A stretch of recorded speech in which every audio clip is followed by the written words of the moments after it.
Señores ministros, autoridades, señoras y señores, como presidente de Nueva Economía Forum tengo el placer de darles la bienvenida al Foro de la Nueva Economía que organizamos gracias al mecenazgo de HPE Aruba, Evolutio y Sofos. En primer lugar, quisiera proponerles un minuto de silencio por las víctimas del incendio de Valencia.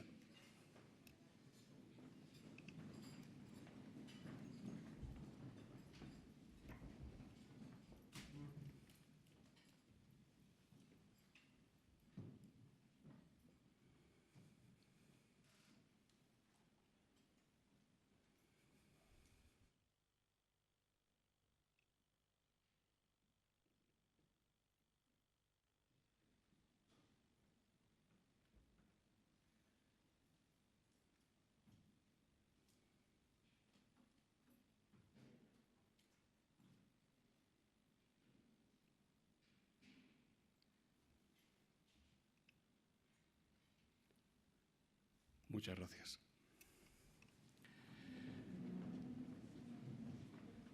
Hoy tenemos el honor de poder conversar en el Foro de la Nueva Economía con don José Luis Escrivá, ministro de Transformación Digital y de la Función Pública.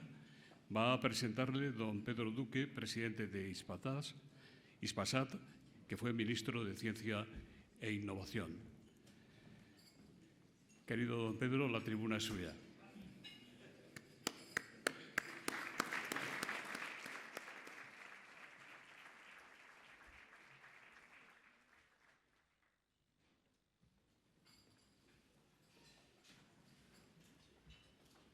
Muy buenos días a todos. Es con enorme satisfacción que procedo a esta función de presentar al ministro José Luis Escrivá, con el que me imagino que se notará después en la presentación y una gran amistad y sintonía. Nos conocimos, por supuesto nos habíamos visto respectivamente en la televisión, con la AIREF, etcétera, pero me llamó el presidente diciendo, al principio de todo, cuando él todavía estaba en la AIREF, diciendo: José Luis Escrivá hace una gran labor, tienes que recibirle y tienes que ver qué es lo que te tiene que decir, ¿no? Y vino y entonces nos presentó una evaluación que hacía de cómo hacíamos las becas de la universidad. Claro, nadie había hecho esto nunca. Y también me pidió, porque le estaba costando mucho, le estaba costando años, todos los datos en bruto de las carreras universitarias, de qué gente había entrado, qué gente había salido, todo esto porque lo necesitaba para hacer una evaluación de si estamos haciendo una universidad correcta o no.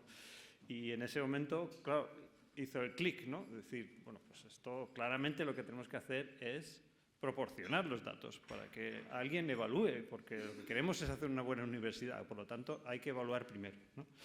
Y esto pues fue la primera vez que entramos en contacto, ¿no? Una persona que pretendía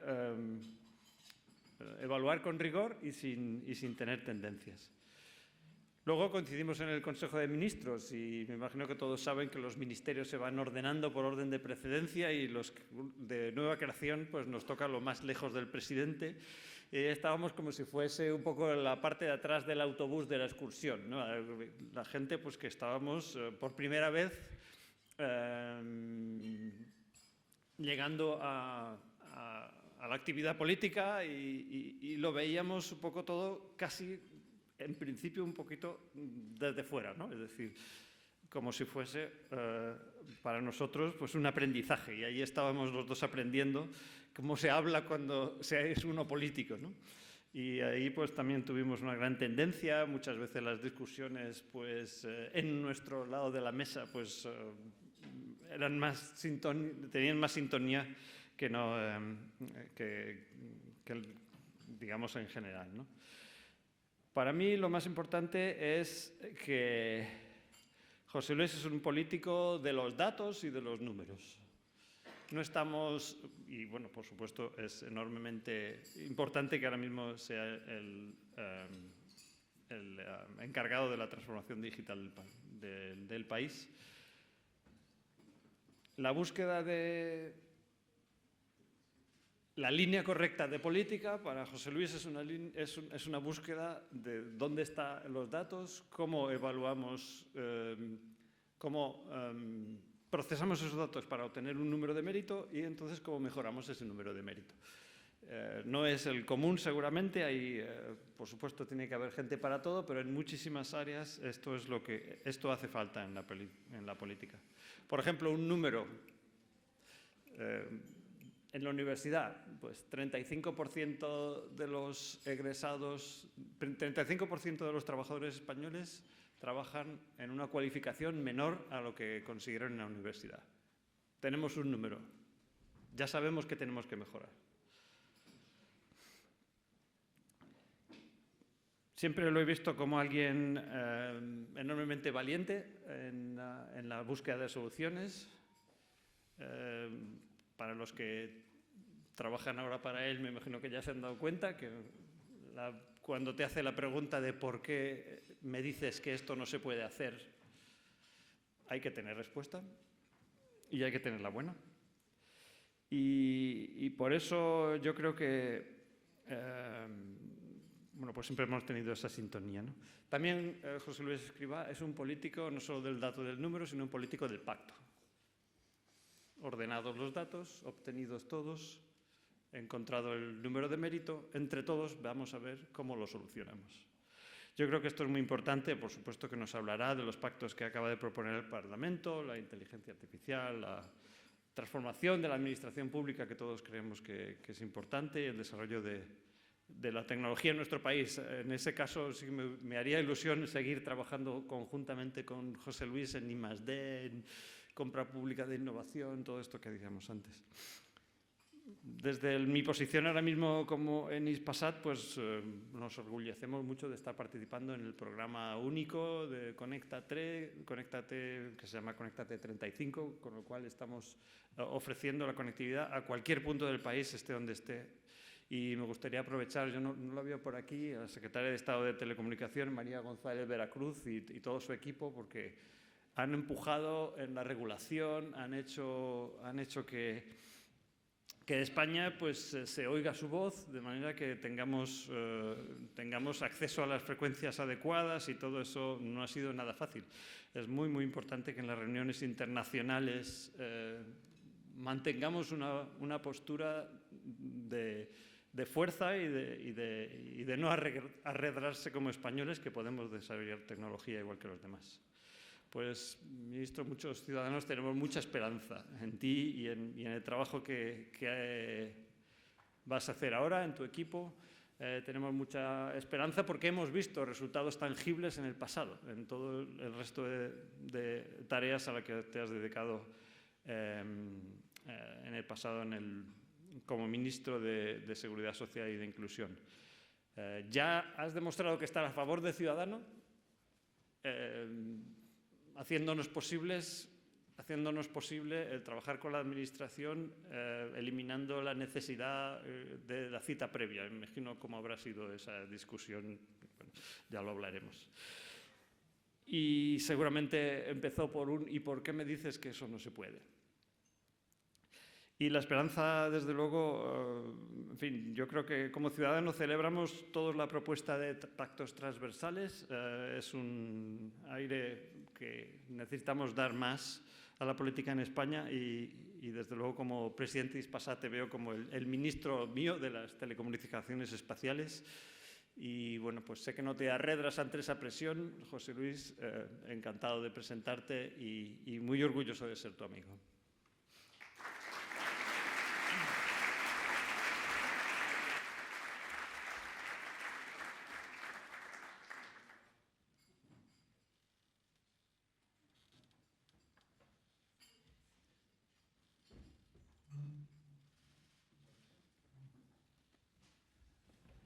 Muchas gracias, don Pedro Duque, por la presentación. Señor ministro, ¿cómo se encuentra esta mañana? Bueno, bien, pero muy consternado, como no puede ser de otra forma, por el incendio de Valencia Y además de este minuto de silencio tan sentido que hemos celebrado hace un momento, yo me gustaría añadir un reconocimiento a todos los servidores públicos que siguen trabajando en salvar vidas y en intentar mitigar al máximo los efectos del incendio, a los bomberos, a la Protección Civil, los cuerpos de seguridad, la UME. Una vez más, yo creo que hablo por todos, nuestro agradecimiento. Después, como consideración inicial, yo creo que esas palabras, inmerecidas de Pedro Duque, pero me gustaría añadir un elemento de Pedro Duque, si no les importa. Si bien en sus palabras varias veces ha hablado la orientación a resolver problemas. Y yo creo que esa es una de las cualidades de Pedro Duque que yo más admiro, es decir, su focalización siempre en, perdonad el anglicismo, ser un problem solver, ¿no? Eso es lo que Pedro es. Y les voy a contar a raíz de hasta qué punto Pedro Duque es un problem solver. Un día le invité a mi casa a comer, ¿verdad? Y entonces Pedro, al llegar, se encontró con algo intolerable, y es que la puerta del garaje de Corredera no funcionaba. Esto no puede ser. Entonces, inmediatamente yo dije, pues es que, mira, pues no, hemos pedido que vengan a arreglarlo, pero no terminan de venir, han pasado unas semanas, en fin, yo un poco atorado ante su demanda de que esto no podía ser. Le dijo, esto no puede ser, pidió inmediatamente herramientas y arregló el motor y la puerta empezó a funcionar. Bueno, estas son mis primeras consideraciones hoy. Qué suerte tuvo usted, ¿eh? Todo el mundo debía tener un ingeniero en casa y un ingeniero bien orientado a resolver problemas de todo tipo, sí. Don José Luis, su ministerio combina dos áreas que hasta ahora nunca habían estado juntas en un mismo departamento, digitalización y función pública. ¿Cuál es la filosofía de esta combinación? Sinceramente, yo creo que hay grandes sinergias y la decisión del presidente del Gobierno de poner juntos bajo un único paraguas la función pública y la transformación digital y las tecnologías asociadas en un único ministerio tiene mucho sentido. Somos el primer país de la Unión Europea. Yo estoy seguro que va a haber más que nos van a seguir. Hay algún precedente en Noruega y algún otro sitio por meses nada más, pero realmente esto va a marcar tendencia. Y eso es así porque las sinergias entre ambas dimensiones de la acción pública son claras. Es decir, el sector público tiene, y la administración tiene que modernizarse, tiene que transformarse, es un reto, ahora hablaré un momento sobre eso, y una de las palancas sobre las que tienen que ejercer ese cambio es las nuevas tecnologías, la digitalización, la inteligencia artificial, básicamente para proporcionar a los funcionarios herramientas para que puedan de una forma más adecuada interaccionar y proveer servicios públicos a los ciudadanos. Pero es que al mismo tiempo el sector público, y eso se ha visto a lo largo de la historia y en este momento con las tecnologías digamos, dominantes que tenemos, el sector público puede ser un gran catalizador de cambio y de transformación interaccionando positivamente con el sector privado. Desde el sector público queremos aplicar estas tecnologías y queremos impulsar su desarrollo en toda la economía para que las ganancias de productividad que están ahí tangibles se puedan materializar. Esa es la lógica de esa combinación en el Ministerio. Y es que por centrar en la modernización de la administración pública, había un gráfico ahí que ha salido un momento, pero que no hace falta, lo resumo. Ese gráfico es un gráfico que hice yo hace unos cuantos años y que lo he ido actualizando de vez en cuando, ahí, que lo que mide es lo siguiente. En el eje horizontal lo que hay es un índice de calidad del gobierno. Calidad del gobierno no es esto, y están todos los países europeos ahí puestos. Y en el otro índice está la renta per cápita de los países. Un índice de calidad de gobierno, yo creo que este es el de la Universidad de Gotemburgo, hay otro muy parecido del Banco Mundial, lo que mide es lo bien o mal que funciona una administración pública con muchos parámetros. La calidad de esa administración pública desde el punto de vista de la provisión de sus servicios. La correlación que hay entre esas dos variables es altísima, como han visto. Hay una correlación altísima en Europa entre cómo medimos la calidad de unos gobiernos y, digamos, un índice agregado imperfecto de bienestar como es la renta per cápita. Si hubiéramos visto el gráfico veríamos que arriba del todo están los países nórdicos. Claramente son países que tienen niveles altísimos de calidad de gobierno y al mismo tiempo son los países, digo, hay consenso donde hay más bienestar y donde se han alcanzado mayores niveles de progreso en la sociedad. Hay otros países centroeuropeos, España está como por la mitad y está donde le tocaría. Por debajo hay otros países mediterráneos que están por debajo de nosotros y en general los países del este de Europa. ¿Cuál es la ambición? La ambición es ir moviéndonos por esa renta hacia arriba.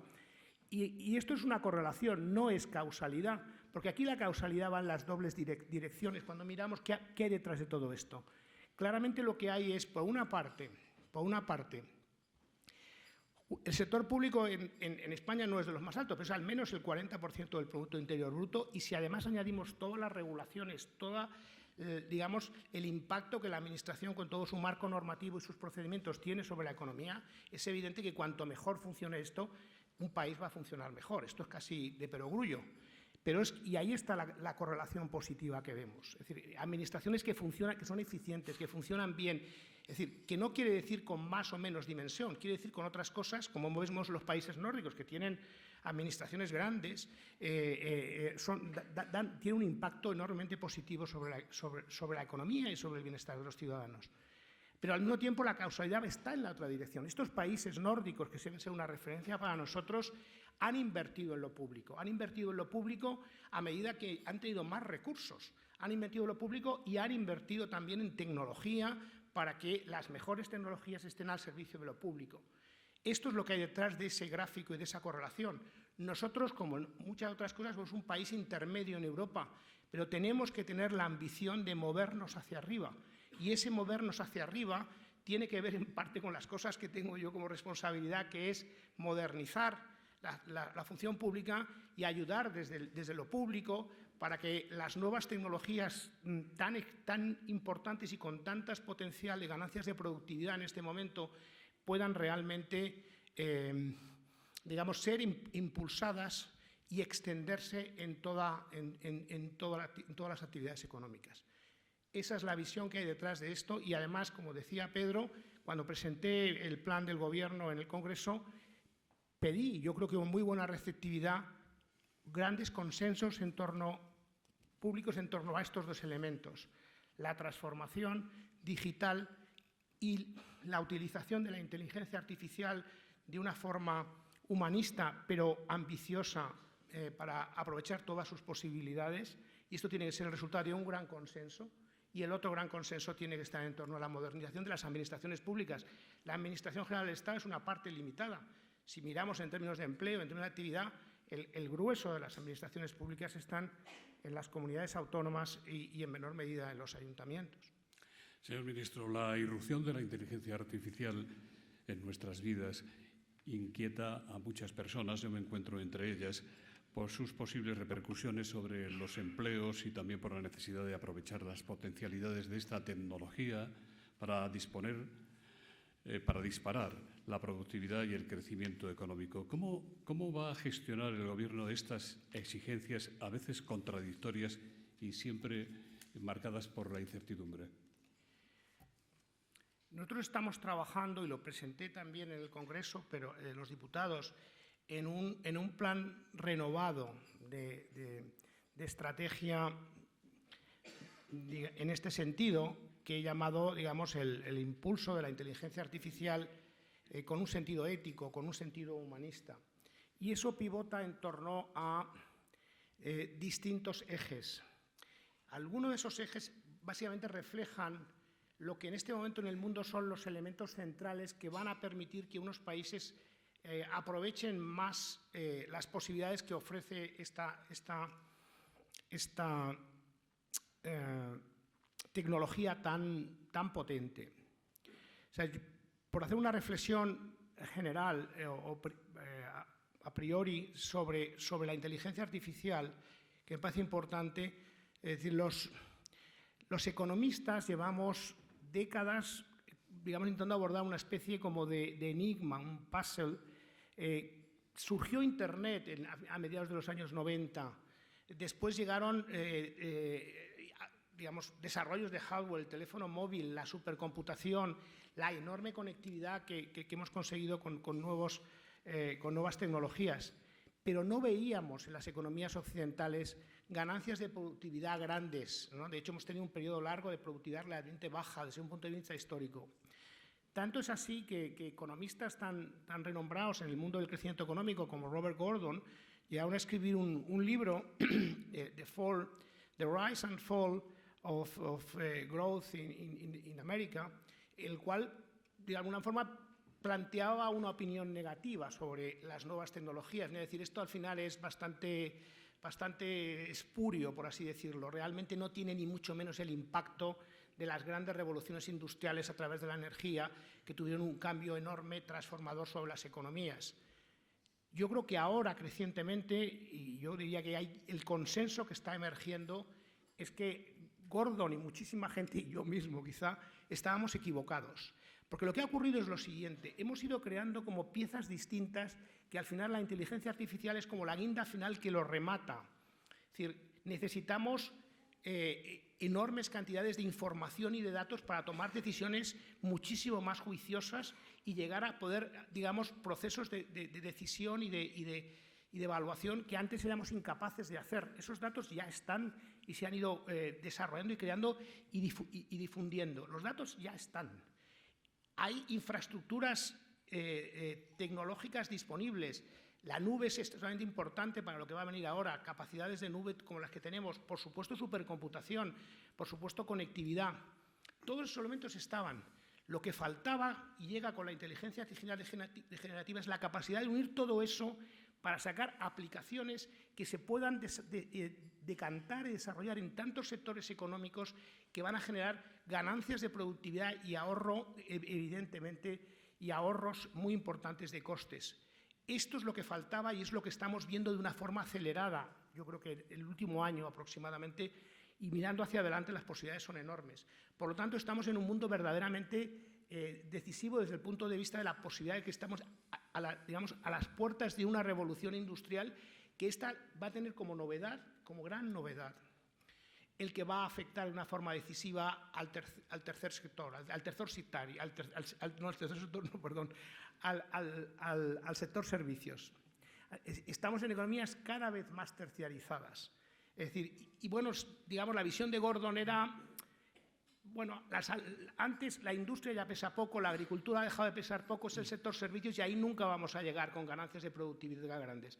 Es justo con la inteligencia artificial donde se visualiza ahora claramente que eso no era así. Sí vamos a llegar a un número extraordinariamente grande de actividades económicas donde vamos a poder introducir elementos adicionales que nos van a ayudar a mejorar nuestras vidas, sin duda, al mismo tiempo, y por eso esto es muy dicotómico.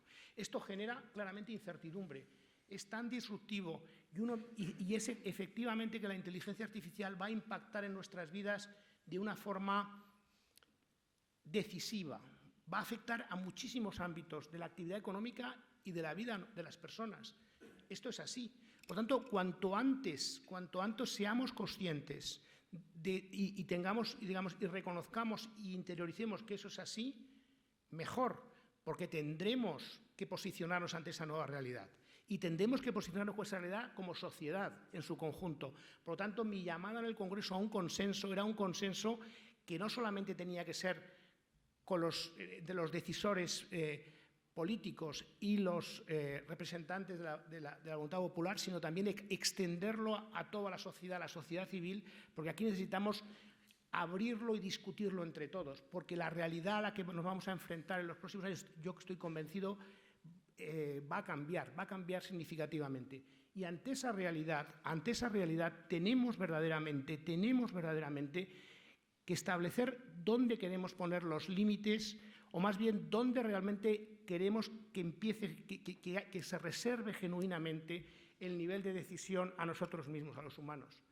porque habrá que poner límites y habrá que identificar, por supuesto, que ya los tenemos en algunos bien identificados, riesgos considerables y usos completamente prohibidos, como hemos fijado en la regulación europea al respecto. Pero esta va a ser una reflexión fundamentalmente a nivel global, evidentemente. Es decir, ni siquiera a nivel europeo, pero a nivel nacional va a haber parcelas de decisión significativas que nosotros con el mayor consenso tendremos que posicionarnos y tendremos que ver los trade-offs entre riesgos y ganancias y posicionarlos en algún punto de ese trade-off, de esa relación de intercambio. Pero es que además yo creo que España tiene que tener esa reflexión lo antes posible, porque en el debate mundial que va a haber, y europeo, pero sobre todo mundial, yo creo esto al final tendrá que decantarse a nivel global. Habrá que fijar estándares a nivel global en algún entorno de gobernanza mundial. Ahí España tendría una única voz muy construida, muy elaborada, muy sustanciada, resultado de una gran reflexión nacional. Nosotros queremos propiciar a partir de ahora que ese debate se extienda y lo tengamos en distintos ámbitos. Instrumentalmente queremos utilizar la Agencia Española de Inteligencia Artificial exactamente para eso en sus primeras etapas de vida, que sea un centro de reflexión y un centro de puesta en común de posiciones de toda la sociedad al respecto. Esto puede ser extraordinariamente transformador y tenemos que gestionarlo, digamos, de una forma combinando efectivamente el explotar las posibilidades para mejorar nuestras vidas y evitar trabajos repetitivos que ahora se puede hacer de otra forma, pero al mismo tiempo establecer claramente límites y eliminar usos espurios y usos peligrosos. Y yo creo que esto, y con esto termino, yo creo que con esto globalmente tenemos que intentar evitar algo que yo creo que ahora hay cierto reconocimiento de que quizá el mundo no ha hecho del todo bien, que es cómo hemos abordado el proceso de globalización. Los últimos 30 años, si algo ha caracterizado al mundo, es un proceso extraordinario de globalización económica. Esa globalización económica ha tenido beneficios fundamentalmente en reducción de la inflación. La reducción de costes en el mundo occidental ha sido considerable y lo que ha habido sobre todo es oportunidades de crecimiento y sacar de la pobreza a países en los países emergentes. Esos son los grandes dos tangibilidades de este proceso. Pero el proceso ha sido, yo diría, ha sido una dinámica que nos ha venido sobrepasando cada vez.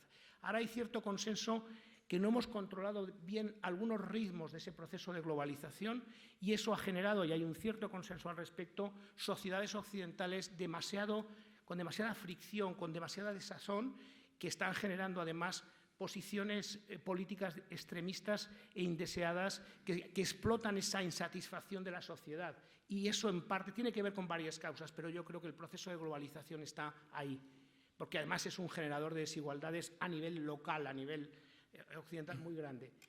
La inteligencia artificial también tiene ese potencial, Por lo tanto, tenemos que desde el principio evitar que eso sea así y sacar todo lo bueno y limitar todos los downsides. Ministro, la digitalización tiene grandes ventajas, pero también entraña sus peligros, que van desde los contenidos inapropiados para los menores que tienen acceso a la red, hasta las estafas y ciberataques que causan estragos económicos a particulares y a empresas. ¿Qué está haciendo el Gobierno? ¿Qué piensa hacer para conseguir un entorno digital más seguro? Pues esta es una pregunta muy, muy relevante. Estamos haciendo, yo creo, y queremos hacer muchas cosas porque esta es una preocupación claramente del Gobierno y es una preocupación ciertamente de toda la sociedad. No sé, empezando por la ciberseguridad. Pero yo a veces siempre contesto porque a veces tendemos a fustigarnos demasiado en España. Es decir, en ciberseguridad, que es un tema que nos tiene que preocupar a todos los niveles, a nivel particular, a nivel de empresas, a nivel de administraciones públicas, en los índices que objetivizan esto somos el tercer país de Europa con mejor índice en términos de gestión de los problemas, de la protección de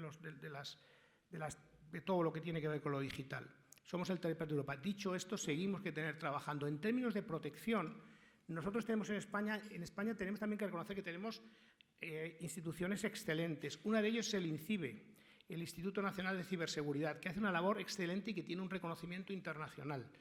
Con el INCIBE estamos trabajando en muchas direcciones, pero una que tiene que ver con la protección y que aprovecho para difundirlo, porque no sé si es del todo conocido, es el teléfono 017. El teléfono 017, que funciona muy bien, cuando alguien tiene algún problema que tiene que ver con la ciberseguridad, con un ataque a su equipo, con todos estos problemas que estamos viendo, puede llamar allí y recibir una atención inmediata y muy eficaz. Pero es que el 017 ya está respondiendo y estamos potenciando su uso en tema que tenga que ver con protección de menores en la red y con todos los contenidos inapropiados a los que a veces están expuestos los menores. Que los padres, los propios menores incluso, pueden llamar al 017 y tenemos un equipo multidisciplinar con psicólogos que van a ayudar a cómo abordar esos problemas online. Esta es pero en términos más generales, en lo que es la protección de los menores frente a estos usos inadecuados o los contenidos inadecuados a los que se ven expuestos, esta es una labor muy horizontal dentro del Gobierno, que está liderando el presidente del Gobierno, que estamos trabajando para efectivamente tener mecanismos tecnológicos para determinar bien la edad de acceso a estos contenidos y que sea tangible. Yo creo que en los próximos meses podremos, digamos, poner en marcha iniciativas. En el tema de podemos poner en marcha, no, podemos tangibilizar esta reflexión interna y ese trabajo interno que estamos haciendo dentro del Gobierno. En el ámbito de las estafas hemos abierto una audiencia pública para recibir sugerencias de cómo mejor abordar este problema. Este es otro elemento que es muy importante. Volviendo a la ciberseguridad, y con eso termino, necesitamos una ley de ciberseguridad que haga que todas estas buenas prácticas que hay en España y todas esas capacidades queden bien ordenadas y que además toda la labor de coordinación dentro del Gobierno entre las distintas instancias que tienen que ver con la seguridad del sector privado, que lo lleva, digamos, el apoyo, el INCIBE, lo que tiene que ver con el sector público, lo llevamos desde la actividad de la SGAT, pero también todo lo que tiene que ver con la seguridad nacional, etcétera, todo eso esté bien, que la coordinación, que ya es razonablemente buena, tenga una buena institucionalidad. Miran para otra parte, señor ministro, las entidades financieras cuando se presentan casos de estafas en la red. ¿Qué implicación tienen que tener las entidades financieras en sus planes para proteger a los ciudadanos? Yo creo que yo soy consciente que las entidades financieras dedican muchos recursos a evitar estas estafas y lo que tenemos que ver desde el sector público es cómo les podemos apoyar y cómo podemos establecer marcos normativos que refuercen esa labor, pero el trabajo es grande. El trabajo es grande. Yo creo que hay que ir y la concienciación de las entidades financieras es elevadísima. Para ellos es existencial. Yo diría que está en su propia, digamos, en su propio interés el que esto se corte de raíz. Cuando hay nuevos elementos tecnológicos, digamos, para ser utilizados de una forma espuria, a veces vamos un poquito por detrás, pero yo creo que lanzar un mensaje de tranquilidad de que tanto las entidades como nosotros estamos encima del problema y vamos a ver qué más podemos hacer. De ahí esa iniciativa, ese proceso de audiencia pública para recabar todo tipo de sugerencias de qué más podemos hacer al respecto. En un mundo digital hay una fortísima competición internacional para desarrollar inventos, infraestructuras y aplicaciones que aprovechen al máximo las posibilidades de las nuevas tecnologías, inteligencia artificial, como usted ha dicho, supercomputación, cuántica, chips. ¿Cómo está situada España en esta carrera y qué esfuerzos está dispuesto a hacer el Gobierno para asegurar que estaremos en los primeros puestos de ese ranking? Bien.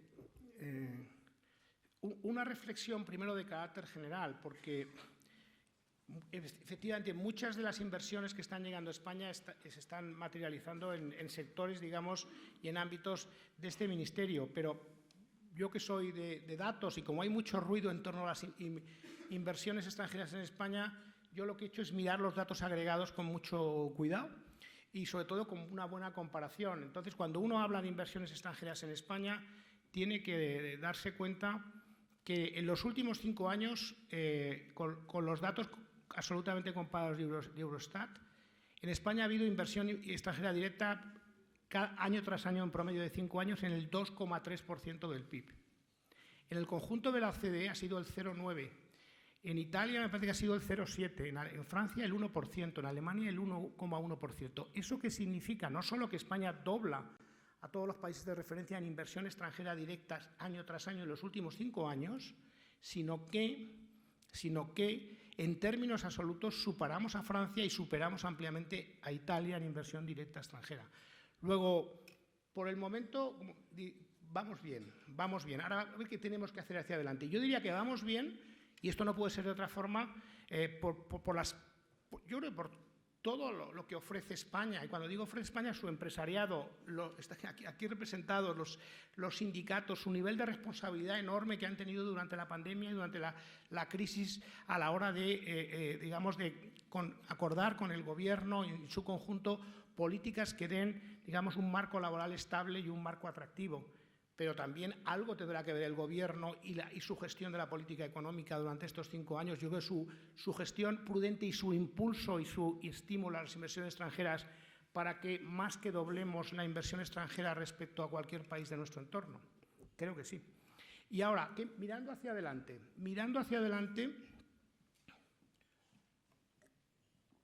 y en el ámbito espíritu de nuestro ministerio, yo creo que tenemos que reforzar ciertos ámbitos y estamos en ello.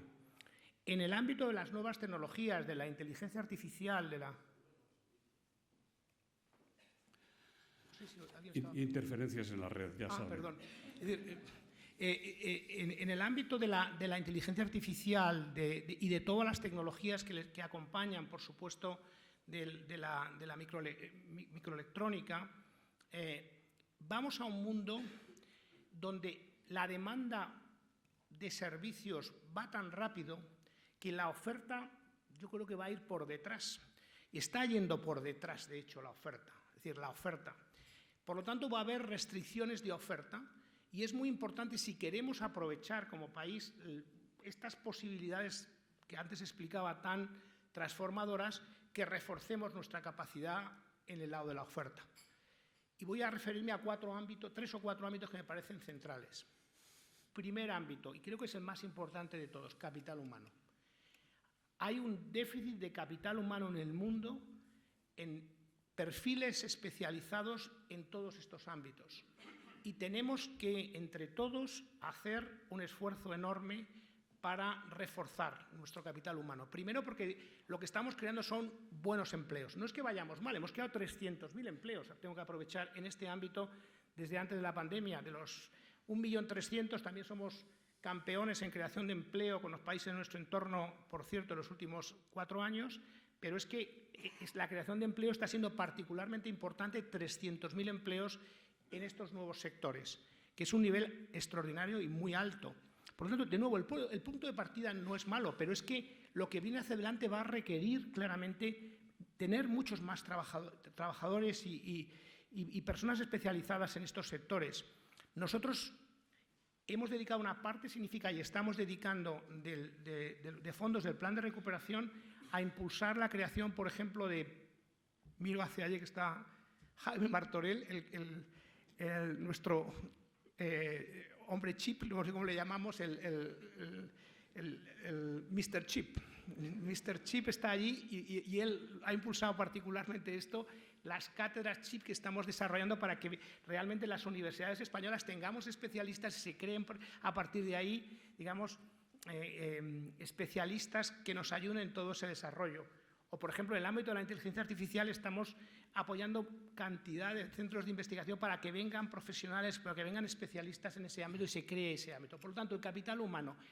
Yo, siempre que tengo cerca a algún representante alto público de una comunidad autónoma, le digo, en vuestras universidades, que es vuestra responsabilidad, impulsar, por favor, el desarrollo de más facultades, de más másters en carreras STEM, porque vamos a necesitarlo extraordinariamente para acompañar el proceso.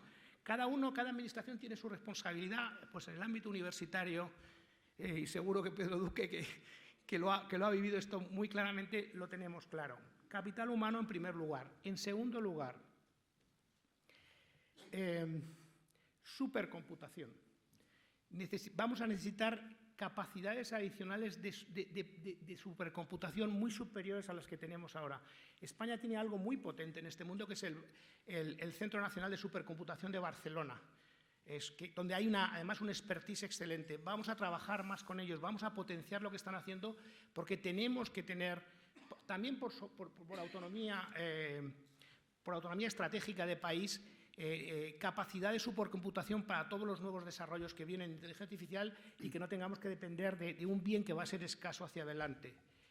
La utilización de servicios en la nube y centro de proceso de datos es otro elemento central.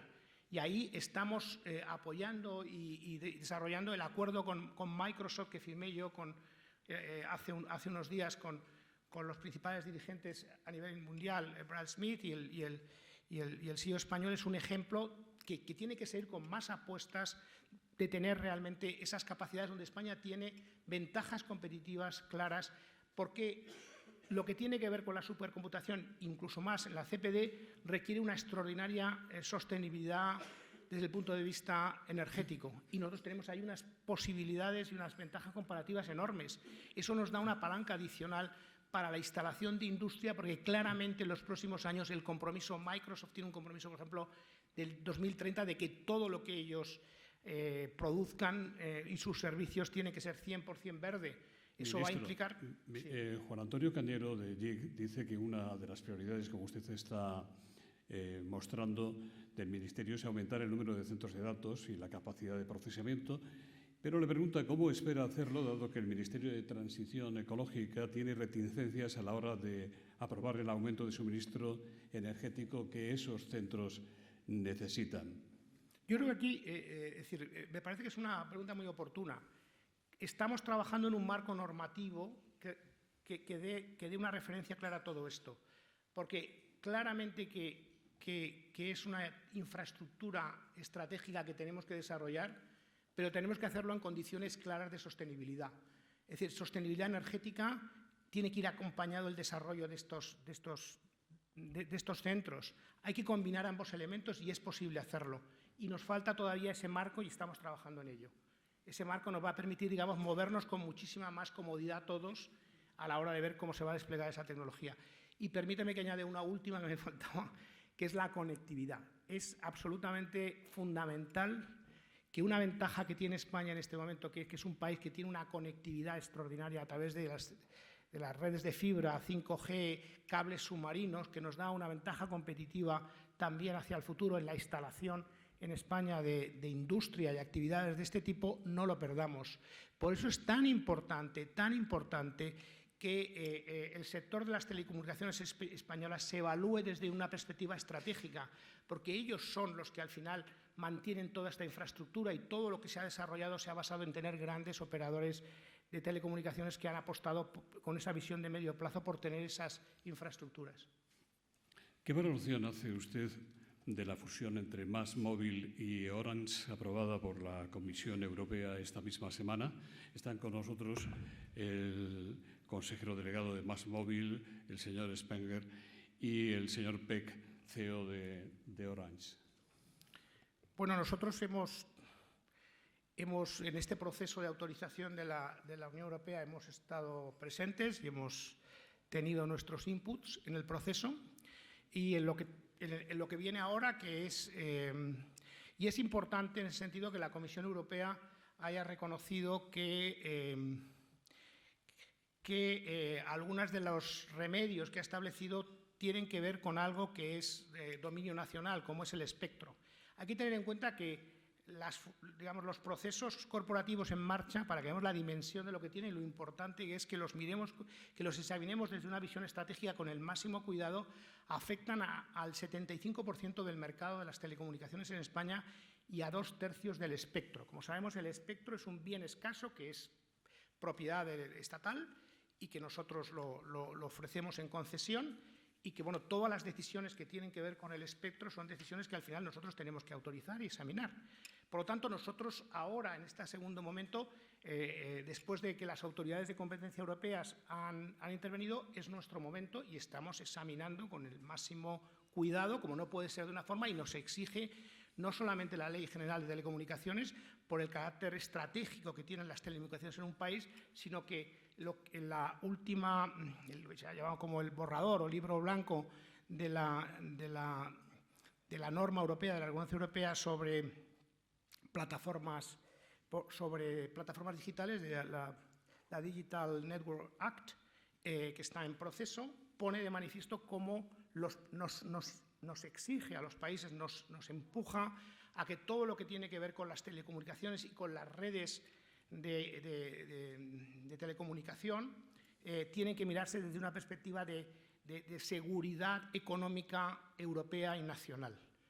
Esa dimensión es la que nosotros estamos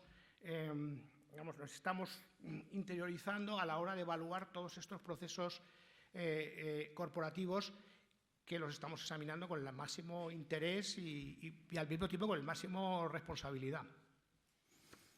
Fernando Cano, de Objective, le pregunta cuándo la SEPI empezará a comprar acciones de Telefónica, si hay un plazo para adquirir paquetes concretos, ¿será este verano, a finales de año? Yo he trabajado en un banco 10 años y una parte de ello en Corporate Investment Banking. Por lo tanto, sobre este tipo de operaciones, hay que dejar a los que han estructurado la operación que la vayan desplegando a su ritmo y con la máxima discreción. Belén Molleda, de la agencia EFE, quiere saber cuándo se dará a conocer el listado de proveedores de alto riesgo y si Huawei estará dentro de esa lista. España no tiene ninguna intención de hacer ningún listado de proveedores de alto riesgo, ni hay ningún marco europeo que se lo exija. Le preguntan, para ir a la otra parte de su superministerio, le preguntan mucho sobre la sentencia del Tribunal de Justicia de la Unión Europea. Lo hace Álvaro Celorio, de Economía Digital, Carlos Cruzado, de GESNA, Marta Rodríguez, de Televisión Española, Cristina Díaz Moreno, de Infobae, y Javier Toro Morales, del sindicato Uso. ¿Cuáles son las previsiones de su ministerio para cumplir las directivas europeas y reducir la alta temporalidad en las administraciones públicas? ¿Van a tomar medidas desde su ministerio con carácter inmediato? ¿Temen una avalancha de reclamaciones en los juzgados?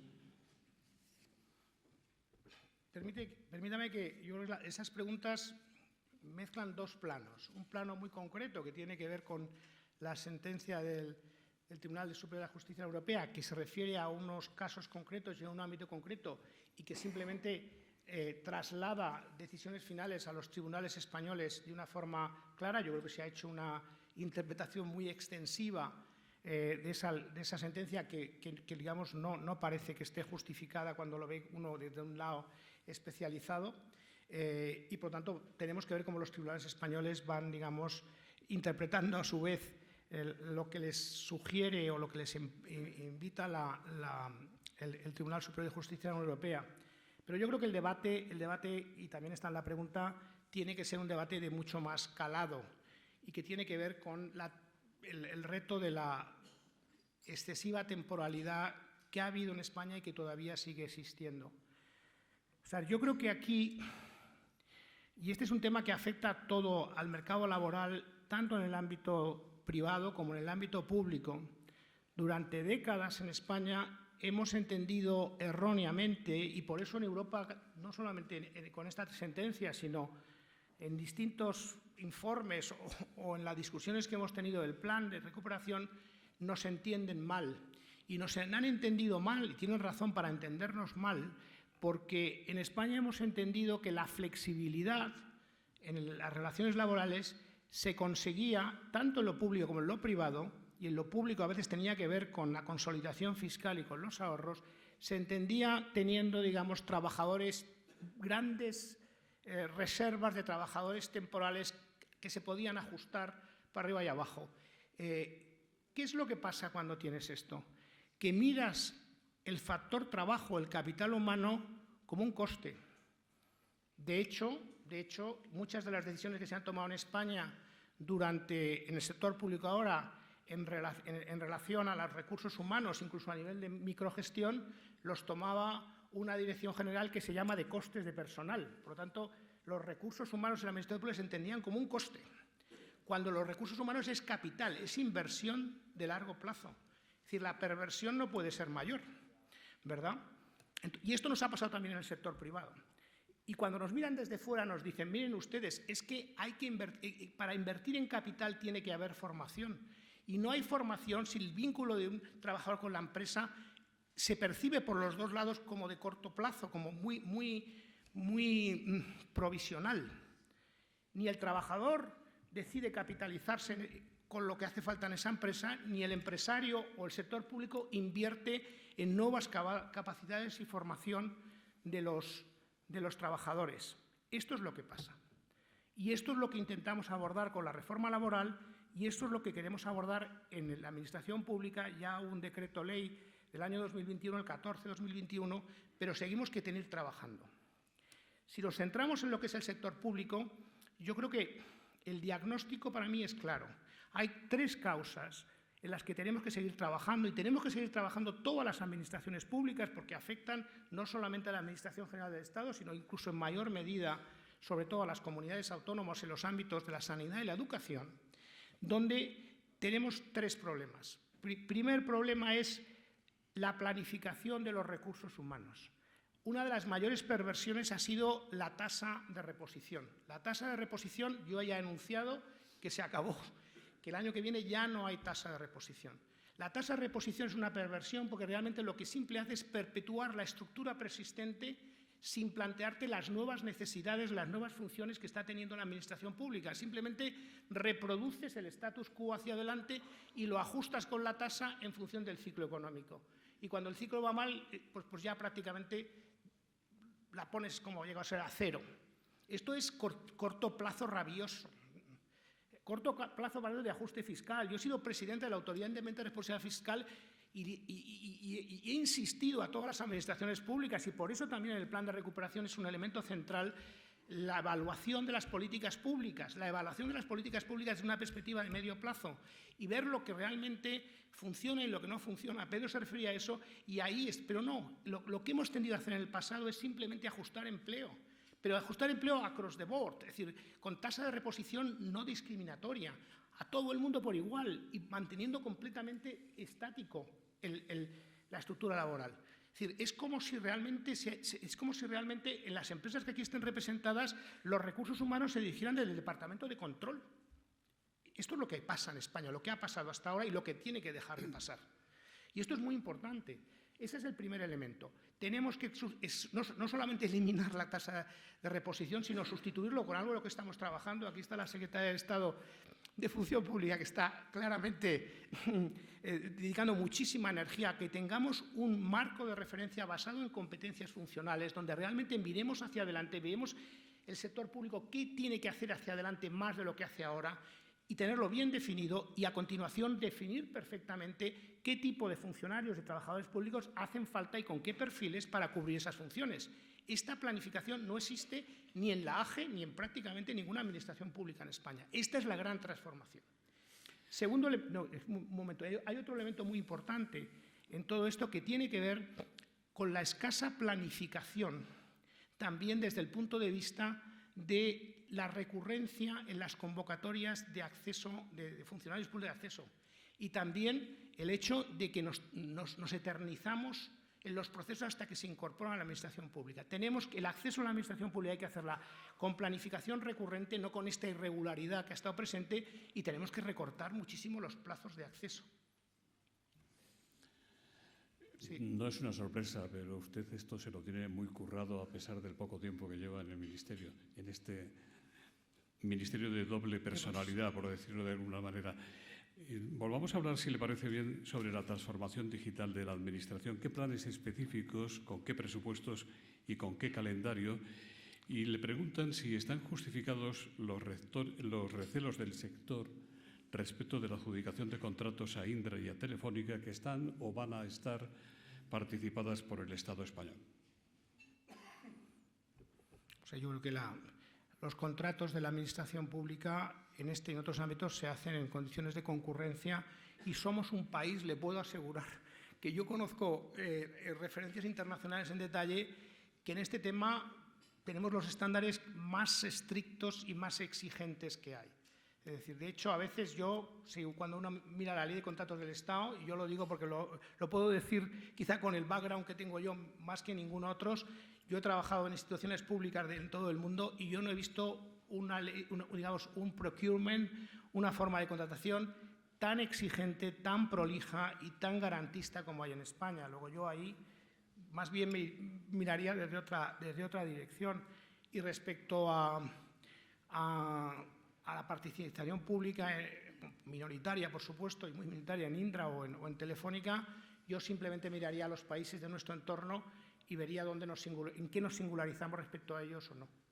Pero la pregunta más general sobre la administración pública, nosotros tenemos que, en todo lo que es, sobre todo la inteligencia artificial, yo creo que el sector, que es, digamos, el gran reto hacia adelante, el sector público tiene, y queremos hacerlo, unas enormes posibilidades de ser catalizadores de casos de uso, de experiencias en muchos ámbitos. No tengo mucho tiempo, pero se me ocurren muchos ámbitos en que la administración pública tiene una ventaja comparativa para ser los primeros, para testar justamente lo que decíamos antes, dónde están los beneficios y dónde están los riesgos a la hora de fijación de estándares hacia adelante, trasladar confianza a los ciudadanos en los usos, y tenemos posibilidades de mejorar mucho la provisión de los servicios públicos en muchos ámbitos.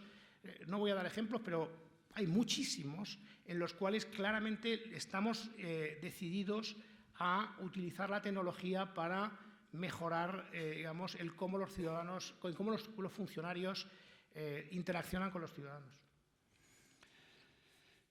¿Qué valoración hace de la implantación del programa único de demanda Conéctate en el mundo rural, promovido por su ministerio, que permite la prestación de un servicio de acceso a Internet de calidad por satélite, en el que Hispasat es el operador mayoritario y que está disponible en todo el territorio nacional? A este tema se refería antes don Pedro Duque. No sé si es fíjese, una pregunta dos presidentes de Hispasat, el anterior, como está, señor Hereu, y el nuevo, el actual, el señor Duque. Pues no sé si el señor Duque es el que ha pasado la pregunta, pero es que evidentemente es un caso para estar, es una política, por así decirlo, de colaboración pública-privada, de la que España puede estar muy orgullosa, porque en este momento, y esto es así, desde cualquier parte de España, cualquier actividad económica o particular puede tener conectividad de 200 megas por 35 euros, perdón que haga esta publicidad, por 35 euros 200 megas con una línea fija, cualquiera puede tener un acceso de alta velocidad a Internet y a cualquier actividad que requiere ese tipo de conectividad. Esto no existe en ningún país de Europa. En algún país del mundo sí, pero en ningún país de Europa. Y eso es gracias a la colaboración con Hispasat, que permite llegar a aquellos sitios donde no llegan otro tipo la señal no llega por otro, digamos, la conectividad no llega por una vía física, digamos, ¿no? Y realmente esto es único, pero esto da unas oportunidades enormes para el desarrollo de actividad económica en zonas remotas, porque y yo creo que ahora, después de la pandemia, estamos viendo, cuando uno mira los datos, por ejemplo, España está teniendo un resultado extraordinariamente positivo de atracción de nómadas digitales, porque lo regulamos antes que nadie. Ya me pongo la gorra de mi anterior Secretaría de Estado de Migraciones. Fuimos el segundo país de Europa en regular en positivo los nómadas digitales. Y los nómadas digitales son personas que genuinamente necesitan como agua de mayo esa conectividad, y a veces lo que eligen vitalmente son zonas pues, que no son precisamente muy pobladas o que no tienen atractivos que a otros les parecen grandes. España, de nuevo, tiene enormes posibilidades ahí, y el número creciente de nómadas digitales que se están trayendo en España es una de las tiene que ver con esta conectividad rural a través de satélite. Antonio Fournier dice que muchos procesos de inversión en plantas de ensamblaje de compañías de semiconductores dependen de ayudas de la Unión Europea y le pregunta si van a frenar las elecciones europeas y el cambio de administración esas negociaciones. Bueno, Europa tiene efectivamente una política, digamos, para acompasar las políticas que ha desarrollado, por ejemplo, Estados Unidos con su CHIP Act, que realmente el principio aquí detrás, y yo creo que esto está ya, no veo ningún riesgo hacia adelante, es lo que llamamos autonomía estratégica. Y la autonomía estratégica de Occidente tiene que ver en parte con efectivamente la disponibilidad de semiconductores que tienen una enorme concentración fundamentalmente en Taiwán y en menor medida en Corea, que son zonas geoestratégicas, digamos, con algún grado de incertidumbre, y entonces hay una estrategia, digamos, de los países occidentales, Estados Unidos, Europa y España, de propiciar, como lo estamos haciendo, de ir trasladando una parte de esa industria hacia la parte, digamos, el mundo occidental. Nosotros tenemos un nivel de recursos, y de nuevo aquí tenemos al señor Martorell para dar ejemplo de ellos, tenemos un nivel de recursos muy significativo, son 12.500 millones, pensemos que Estados Unidos tiene 50.000, hagamos el cálculo relativo. Por lo tanto, en términos, ¿hay que subvencionar estas operaciones? Sí, porque en Asia se subvenciona mucho, y hay algunas ventajas competitivas de estar instalados. Por lo tanto, aquí, digamos, dado el elemento estratégico detrás, el subsidio público está completamente, hay consenso de que tiene que estar presente en esta etapa actual. La segunda pregunta que tenemos que hacernos a partir de ahí es exactamente qué queremos propiciar. Y nosotros lo que estamos propiciando en esta primera etapa, y nos parece que es lo que debe ser, es, digamos, la llegada a España de inversiones que incorporen innovación, que incorporen tecnologías nuevas, talento, y por eso la primera operación que hemos anunciado, digamos, hay varias que están, digamos, en distinto nivel de maduración, pero la primera que hemos podido establecer con que hemos anunciado, digamos, con más precisión, es la llegada a España del Instituto del IMEC en Málaga. Hemos trabajado muy bien con la Junta de Andalucía y con el Ayuntamiento de Málaga. Su alcalde, la verdad es que ha hecho un trabajo excelente también de promoción de la ciudad y de aportación de recursos, lo que hemos pedido a la Junta y es lo que queremos hacer a las distintas comunidades autónomas a partir de ahora en todos los procesos que tenemos en marcha, es coparticipación. Quien realmente quiera en su comunidad autónoma tener instalaciones importantes tiene que acompañar al Gobierno de España en los recursos públicos que se ponen. Esa es la forma de establecer compromiso, es skin in the game, ¿no? Esto realmente es muy importante. Este es un buen precedente el que hemos establecido con la Junta de Andalucía, y lo que viene a Andalucía es un centro de innovación en el diseño y la prefabricación de chips de la última tecnología, que solo existe uno en el mundo, que está en Lovaina, y el segundo va a estar en España. Este es el tipo de, digamos, de primeras decisiones que nos parecen fundamentales a la hora de ir creando un ecosistema en el ámbito de los semiconductores que permita después, progresivamente, que nos lleguen, digamos, decisiones que tienen que ver más con escalas más grandes o con producción física. Lo que no quiere decir que no aspiremos también a tener ya desde el principio algunas factorías, lo que se conoce como la traducción española no es buena, de fundiciones, foundries. Es decir, esto es algo en lo que también estamos trabajando, pero que tampoco nos obsesiona, porque realmente España es muy atractivo y podemos al mismo tiempo atraer no solamente centros de innovación, centros de diseño, sino también distintas empresas en todo el proceso, en toda la cadena de valor que hay detrás de un chip.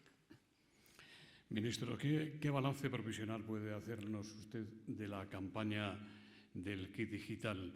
Luis Antonio Parada le pregunta si están justificadas las críticas hacia la complejidad de los trámites, especialmente para las pymes, y la maraña de intermediarios, los llamados agentes de digitalización, que producen desistimientos y falta de interés. ¿Han sabido o han podido aprovecharse mejor las grandes y medianas empresas estas ayudas? Bueno, yo no creo que el kit digital sea una política. Yo creo que es una de las políticas dentro del plan de recuperación que más éxito tiene, teniendo en cuenta la complejidad que significa en España siempre llegar a las pymes y a los autónomos con subvenciones públicas. Eso, quien haya tenido que diseñar políticas en ese ámbito sabe la dificultad. Hemos llegado a 300.000 pymes y autónomos, y eso que las primeras convocatorias estaban destinados justamente a los autónomos y a las pymes más pymes. Es decir, ahora viene una segunda convocatoria que va a llegar hasta empresas de 250 trabajadores y por tanto va a ser más fácil, pero ya 300.000 en la primera tanda no es mal resultado. No es mal resultado y cuando uno analiza incluso el uso que se ha hecho de esos, no solamente es los 300.000 y los 1.500 millones de euros aproximadamente que hay detrás de asignación a estos pymes y autónomos, sino el uso que están haciendo de ello en distintos ámbitos. Yo creo que la valoración que debe recibir es favorable, sobre todo cuando lo comparas con otras políticas o otros desarrollos. Hacia adelante, como he dicho, vamos a ir a un tramo de empresas más grande y tenemos efectivamente pendiente de redefinir todo lo que tiene que ver con lo que llamamos de agentes del cambio, y que básicamente de lo que se trata es de que, sobre todo en las pymes y en los autónomos, encontremos mecanismos y fórmulas para que sean capaces de absorber mejor las nuevas tecnologías. Cuando uno es autónomo o una pyme muy pequeña, realmente no tiene tiempo ni posibilidad de dedicar recursos humanos especializados a esa absorción. Por tanto, tenemos que ayudarles y acompañarles. Y tenemos que hacerlo y tenemos que buscar el mecanismo más adecuado. Estamos trabajando en ello. Yo creo que en las nuevas convocatorias vamos a presentar la forma en que pueden tener servicios de asesoramiento que, además de las inversiones que tienen que realizar en elementos digitales, tengan ese elemento de acompañamiento de capital humano especializado, de asesoramiento. Y este es un reto que tenemos hacia adelante, pero que claramente pues lo tenemos, yo creo que muy en la cabeza, de que tiene que ser una prioridad de las nuevas convocatorias. José Antonio Galdón, que es presidente del Consejo General de Ingeniería Técnica e Industrial, se refiere a que recientemente hemos conocido que los graduados en enfermería se incorporarán al grupo A1 de la función pública y le pregunta si ocurrirá lo mismo con los graduados en ingeniería. ¿Tiene previsto adaptar definitivamente la función pública a la reforma de Bolonia? Nosotros, a la hora de abordar, digamos, la modernización de la reforma de la administración pública, lo que queremos es tener una visión holística e integral. Y, por tanto, estamos mirando desde la Secretaría de Función Pública a la fotografía global de todas las profesiones, de todas las funciones, de todos los perfiles que hacen falta. Y esa es la aproximación que vamos a tener nosotros a este asunto. Y cuando esa fotografía esté bien definida y tengamos un planteamiento integral, lo presentaremos y lo desarrollaremos hacia adelante. Fernando Jáuregui le pregunta en qué estado se encuentra el establecimiento de la Agencia de Inteligencia Artificial en La Coruña.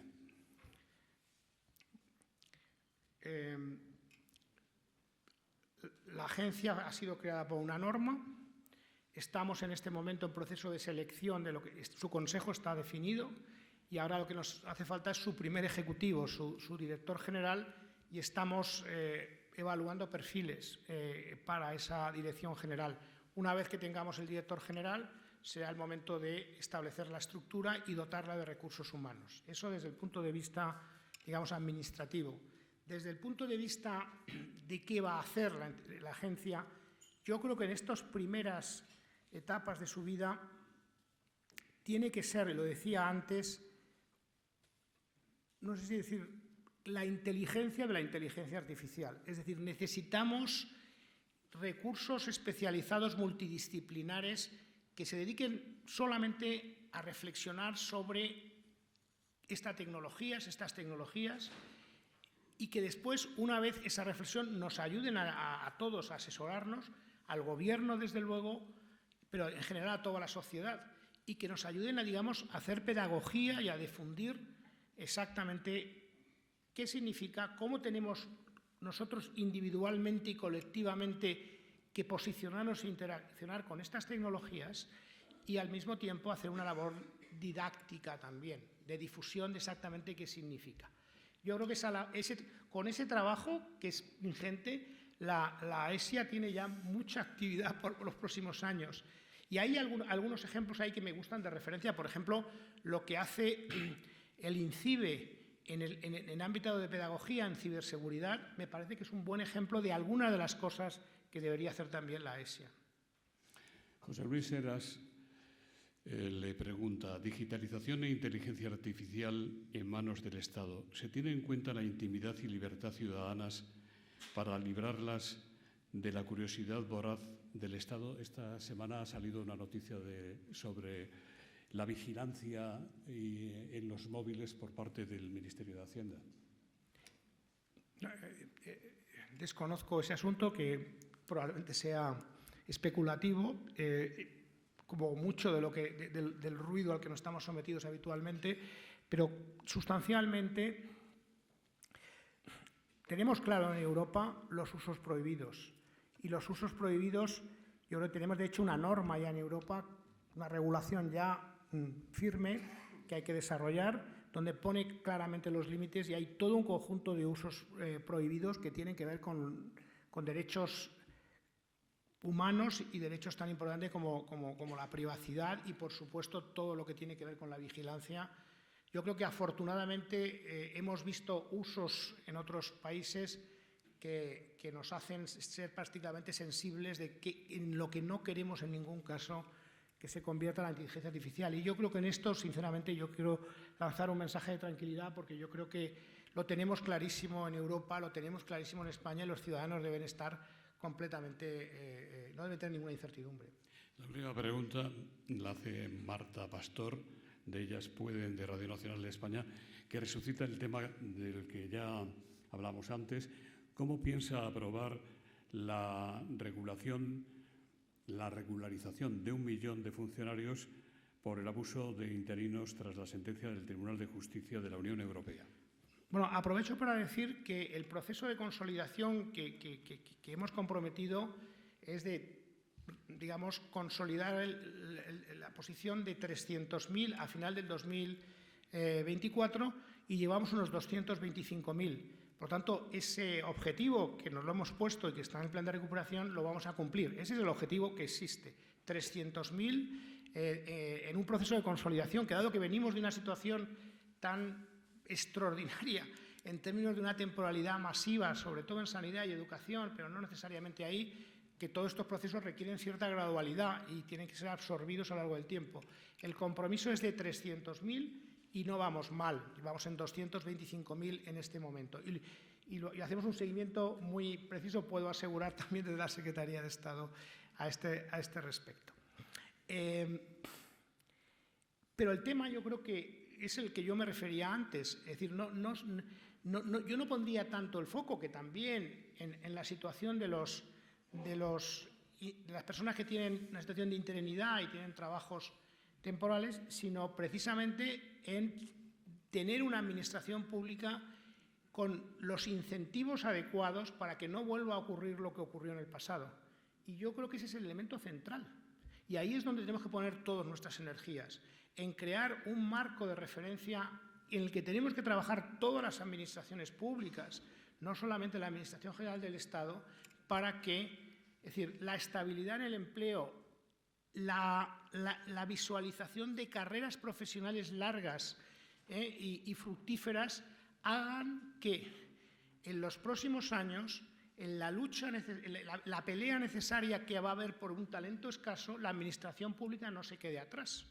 Más aún cuando vamos a tener, por el envejecimiento de la población, pues en los próximos 8 años casi 2 de cada 3 funcionarios llegan a la edad ordinaria de jubilación. Muchas gracias, señor ministro. Le voy a dar un último turno para que dé los mensajes finales que quiera darnos, pero permítame que ahora le ofrezca el micrófono al representante que va a intervenir de las 3 entidades, 3 compañías que hacen posible este foro: HP Aurua, Evolutio y Sofos.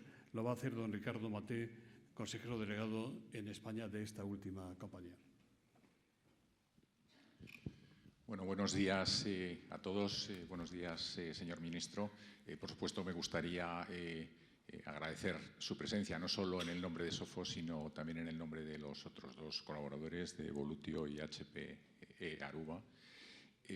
Sofos es una compañía especializada en ciberseguridad. O sea, nosotros lo que hacemos es garantizar la mejor postura de ciberseguridad en los más de 580.000 clientes que tenemos a nivel mundial, de los cuales 20.000 proporcionamos servicios gestionados de detección y respuesta.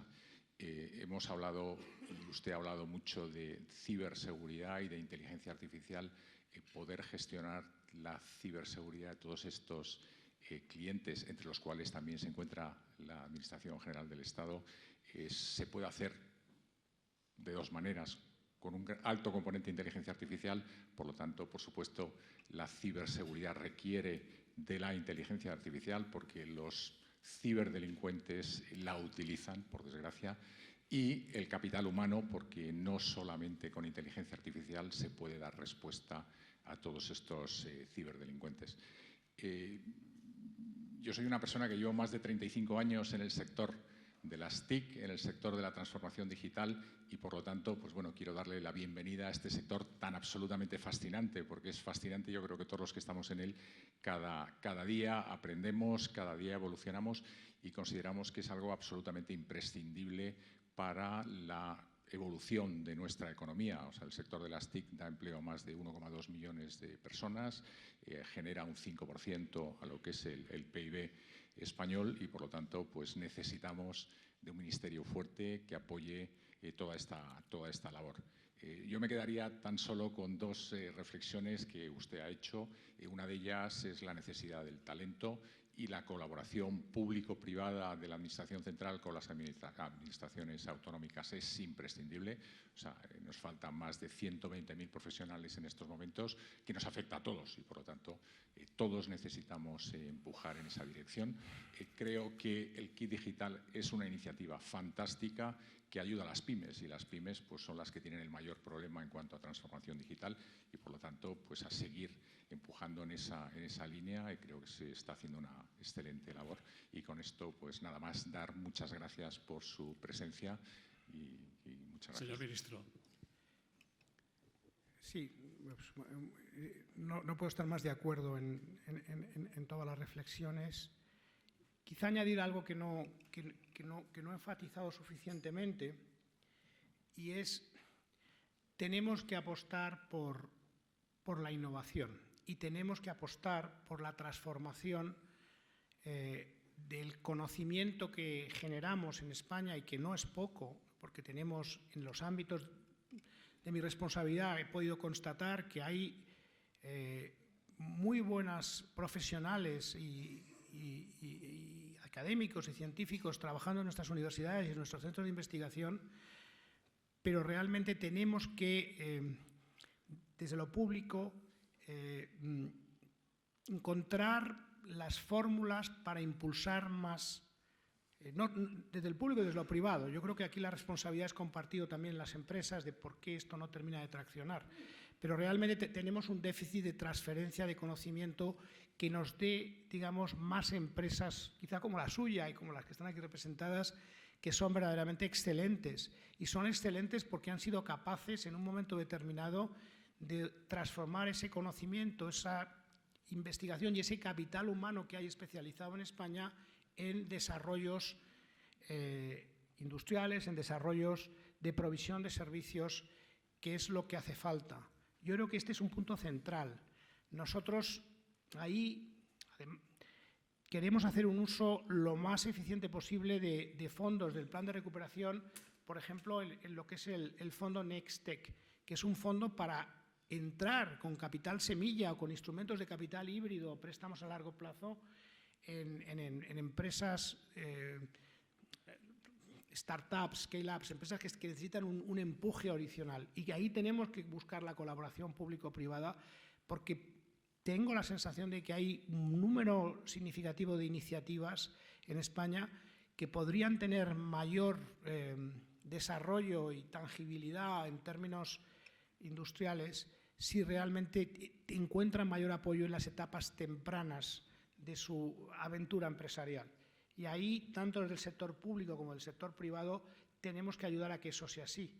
Ese es un elemento en el que España tiene un déficit. Es otro de los elementos centrales, pero que me parece muy importante, y con esto ya termino, para que realmente, y yo creo que al final ese es el gran reto de país, estamos, yo creo, a las puertas de una gran revolución industrial. Estamos ya empezando a ver los primeros elementos de esa gran revolución industrial. Yo creo que tenemos la posibilidad como país de posicionarnos verdaderamente bien a la hora de ser de los países que mejor aprovechemos las ganancias de productividad que hay detrás y al mismo tiempo también sepamos gestionar los efectos transicionales que estas revoluciones producen. Sinceramente creo, genuinamente, y llevaba antes, pero llevo unos cuantos meses volcado en entender bien estos procesos y ver lo que está ocurriendo en todas las partes del mundo, creo sinceramente que tenemos ciertas oportunidades y ventajas competitivas que tenemos que explotar entre todos. Y eso tiene que ser un gran acuerdo de país. Muchas gracias.